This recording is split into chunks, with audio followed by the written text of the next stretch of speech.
नमस्कार दोस्तों, मेरे चैनल को सब्सक्राइब करने के लिए बहुत बहुत धन्यवाद। आज मैं आपसे बहुत ही रोचक और ज्ञानवर्धक बातें शेयर करने जा रही हूँ। मित्रों, जो बातें मैं आज आपसे शेयर कर रही हूँ उसका प्रमाण मुझे वायु पुराण, ऋग्वेद, श्रीमद् भागवत पुराण और भारतीय खगोल शास्त्र के प्रसिद्ध ग्रंथ सूर्य सिद्धांत और कलिक पुराण और आर्यभट्टिया में मिलता है। आर्यभट्ट जी ने शून्य का आविष्कार करके पूरी दुनिया को सही गिनती दी है। आर्यभट्ट अपने डेट ऑफ बर्थ बताने वाले पहले भारतीय वैज्ञानिक थे।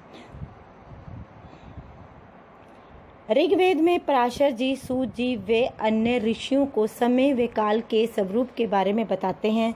यदि हम किसी बुद्धिजीवी से यह पूछें कि भारत का इतिहास कितना पुराना है तो वह बोलेंगे 5000 वर्ष पुराना है, परंतु ये सर्वदा गलत है, क्योंकि एक और भारतीय इतिहास के बारे में वेद हमें बताते हैं कि ये करोड़ों अरबों वर्ष पुराना है, जिसकी कल्पना कोई भी आधुनिक धर्म या वैज्ञानिक नहीं कर सकते।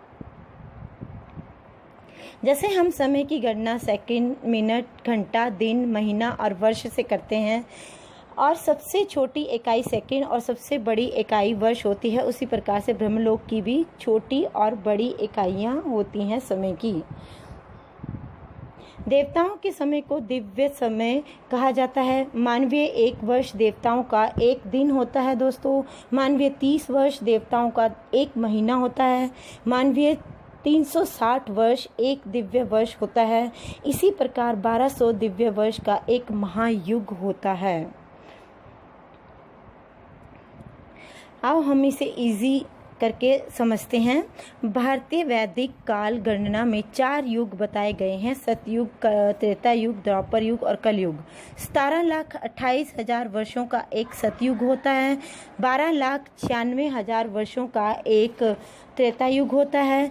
8,74,000 वर्ष का एक द्वापर युग होता है। 4,32,000 वर्षों का एक कलयुग होता है। अब अगर हम इन चारों युगों की अवधि को जोड़ दें तो हमें 73,20,000 वर्षों की एक संख्या प्राप्त होती है। यह महायुग की आयु होती है 73,20,000 वर्ष।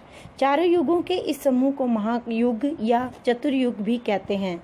कलयुग के बाद फिर सतयुग आता है, फिर त्रेता युग आता है और फिर द्वापर युग आता है और फिर दोबारा से कलयुग आता है। इस तरह से यह सिलसिला चलता ही रहता है, समय का काल चलता रहता है।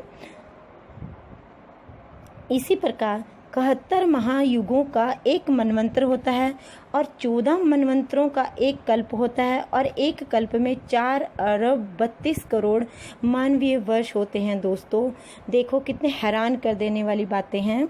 ब्रह्मा जी का एक दिन ऐसे 1000 दिव्य वर्षों को मिलाकर बनता है और उतनी ही बड़ी इनकी रात्रि होती है। ब्रह्मा जी भी काल चक्र से बंधे हुए हैं, उनकी भी आयु निश्चित है। मनुस्मृति के अनुसार ब्रह्मा जी के दिन को कल्प और रात्रि को प्रलय कहते हैं। ब्रह्मा जी की आयु निश्चित की गई है। उनकी आयु जो है वो 100 वर्ष है। 100 वर्ष के पश्चात दूसरे ब्रह्मा जी का जन्म होता है।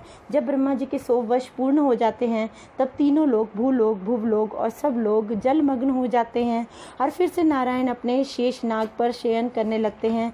फिर जब वे अपनी आंखें खोलते हैं तो फिर से सृष्टि का निर्माण करते हुए आरंभ आते हैं।